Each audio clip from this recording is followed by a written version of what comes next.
He must be removed before the council meets. The Emperor suspects nothing. You know, when we look back at the history of modern China, some names are honored and some are just despised. But there's maybe no story more complicated, more contradictory than that of Wang Jingwei. This is a man who started his career as a national hero, a revolutionary celebrated for being willing to die for his country. And he ended it as the most infamous collaborator in its history, his name becoming a literal synonym for treason. So you have to ask yourself, how does that happen? How does a patriot become a pariah? How does the man once seen as the natural successor to Sun Yat-sen, the father of modern China, end up leading a government for the very enemy that was invading his homeland? That's the core question here, and answering it takes us deep into a story of personal ambition, national desperation, and a country pushed to its absolute breaking point. Now, to really get a handle on just how heavy his legacy is, you need to understand one word: Hanxian. Sure, the simple translation is traitor, but that doesn't even begin to cover it. It's a term with a deep cultural sting, an accusation that you've betrayed your own people, your own blood. And in China today, that word is almost completely fused with the name Wang Jingwei. He didn't just become a Hanxian, he came to define the very idea of it. But here's the thing, to really appreciate just how far he fell, you have to see how incredibly high he climbed first. Because before Wang Jingwei was a traitor, he was, without any doubt, a true national hero. I mean, as a young man, this guy was all in. He joins up with Sun Yat-sen's revolutionaries, and in 1910, he does something absolutely audacious. He tries to assassinate the Prince Regent, the most powerful man in the entire Qing dynasty. He gets caught, gets sentenced to life in prison, but his defiance in court becomes the stuff of legend. So when the revolution actually succeeds a year later, he doesn't just get released, he walks out of that prison a living martyr, a celebrated hero of the new Republic of China.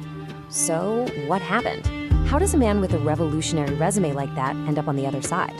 Well, it really comes down to two immense pressures that started building and building until something had to snap. A bitter, personal, political rivalry, and the sheer, unending brutality of a hopeless-seeming war. See, after their mentor Sun Yat-sen died, the ruling party, the Kuomintang, was basically split in two. You had Wang, who led the party's left wing and envisioned a more civilian, coalition-style government, but he was constantly being outmaneuvered by the party's rising military strongman, Chiang Kai-shek. For decades, these two were locked in a power struggle, and time again, Wang lost. He ended up as a leader in name, but with very little actual power, and you can imagine how that kind of bitterness just eats away at you over the years. And then, 1937 happened, the year that changed everything. That long, simmering conflict with Japan didn't just simmer anymore. It exploded into a full-scale, all-out invasion. The Second Sino-Japanese War had begun, and it was going to test China and its leaders in ways they could never have imagined. As the Japanese army swept across the country, China's leadership was completely fractured over one simple question: how do we survive this? Chiang Kai-shek's strategy was to fight a war of attrition, trade space for time, make the Japanese bleed for every inch, and hold on long enough for help to arrive from America or Europe. But Wang looked at the same situation, the cities falling, the casualties mounting, and he saw a nation marching toward total annihilation. He became convinced that resistance was suicide. So you take that profound disagreement about the war, and you mix it with decades of political rivalry and bitterness, and that's the cocktail that pushed Wang to make the most fateful choice of his life. He truly believed Chiang was leading China off a cliff, and he decided that if no one else would, he had to be the one to secure peace, even if that meant dealing directly with the enemy. And that was the point of no return. In late 1938, he literally slipped out of the wartime capital of Chongqing, made his way to Hanoi, and began secret talks with the Japanese. Now, to his rivals back home, this was desertion, plain and simple. It was treason. But in Wang's own mind, he was embarking on a desperate mission to save his country from itself. And the way he justified this is, well, it's pretty haunting. He used this analogy. He said that continuing the war was like swallowing arsenic to poison a tiger. The person drinking the poison would certainly die. The tiger who ate them, it might just get sick and survive. For him, continued resistance was the arsenic. It would absolutely destroy China. Collaboration was a poison too, but a poison he felt he had to take himself. sacrificing his own reputation, his own honor, to save the nation from certain death. The platform he put forward, what he called his peace movement, actually sounded pretty reasonable on paper. He talked about securing national sovereignty through diplomacy, building a new order in East Asia, fighting communism, and ending Chiang Kai-shek's military rule. And you have to remember, for the millions of Chinese living under Japanese occupation, suffering from war and famine, the simple promise of peace and recovery was an incredibly powerful lure. But, and this is a massive but, the gap between what he promised and what actually happened turned out to be a chasm. The government Wang created wasn't the savior of China he had envisioned. It was something else entirely. So in March of 1940, he makes it official. He inaugurates his new government in Nanjing. And the choice of city was deliberate. Nanjing had been the national capital, but it was also the site of Japan's most horrific massacre just a few years earlier. He called his regime the Reorganized National Government, a return to the capital, to frame himself as the true, legitimate leader of China. But let's just break down the claims versus the reality here. He claimed to be the legitimate heir to Sun Yat-sen's republic. The reality?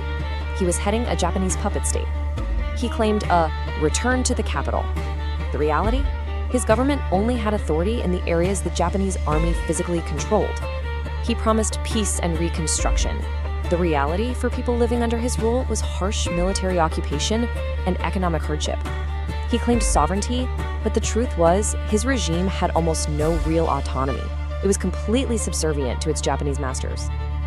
As it happens, Wang died in 1944, just before the war ended, so he never had to personally face the consequences of Japan's defeat. But history has delivered its verdict, even if historians still debate his precise motivations. Inside China, there really is no debate. The nationalists he abandoned and the communists he opposed are in total agreement. He is the great Hanjin, the arch-traitor. His name is taught as a cautionary tale. Some Western scholarship, though, takes a slightly different angle. The goal isn't to excuse his collaboration, but to try and understand the why. What could possibly motivate this choice?